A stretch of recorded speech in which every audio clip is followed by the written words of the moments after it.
So this is from Vikylin company, and this is an IP PoE camera. Now, if you don't have PoE and you just want a nice security camera, it's 5 megapixels.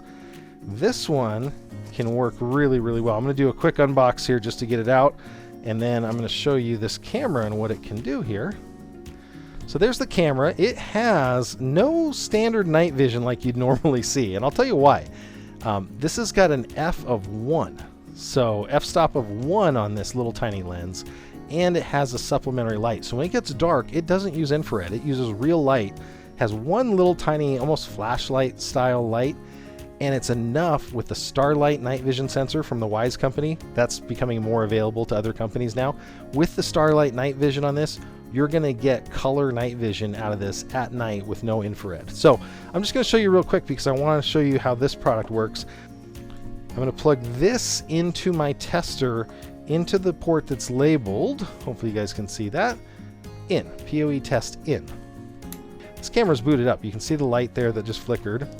I can go back here and I can go back over to PoE. Now, it's going to be hard to see this, but I'm going to hit PoE. Now we're getting 51.8 volts at 10 watts, 9.9. So all my nerdy guys here are going, oh, that's kind of cool. You can measure the PoE usage of your device. Now it's going to change depending on if you've got a phone, router, whatever with a bunch of extra downstream in it. So this is from the Vikylin company. Hopefully you guys can see that. It's a 5 megapixel outdoor rated, so weatherproof. You can have this out in the rain. It's going to have 2 connectivity modes. You can plug it into an AC adapter, or you can plug it directly into Ethernet or Ethernet with PoE. So once you have those, you can decide, and it does have a weather cover here. I just took it off and lost it, of course. But this thing is outdoor rated for that. The picture on it is good. Is it exceptional, like 8K, just amazing? Not necessarily, but you're getting what you pay for. If you guys have ever used HIKVISION, those guys are super duper popular. These guys have partnered with them. So a lot of the user interface on this looks identical to the HIKVISION, and I wouldn't doubt that they're compatible. They also have an NVR capability. Now, wired, you're going to get super fast video here. So I can do this sideways. Now, quality, that's debatable. You're not going to get as good of a quality when you're using it in this harsh lighting. I've got tons of studio lights.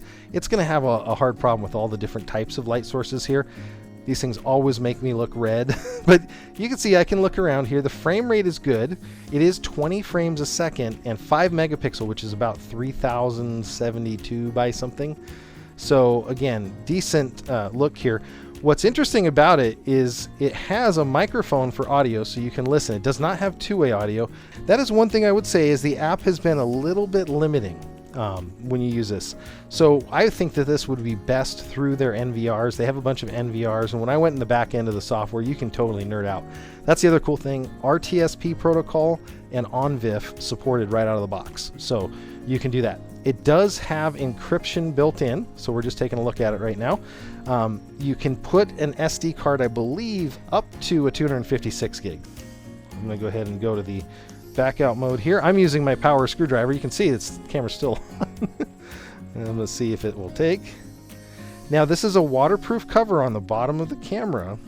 Now, you can record your footage back to your NVR, wherever it is. I love that it has captive screws, by the way. Check that out. And down in here is where you put your micro SD. So I've got a micro SD in there. And these are, believe it or not, late at night. And I'm going to show you there. That's the quality that you're looking at in the recording. So the way I tested it and the way I thought it was interesting is looking at my boat. And again, it looks even better when you're on a PC. If I'm looking at my boat, I can actually read the numbers. And so here it's coming down. Remember that light that's integrated to it? Here's the color night vision.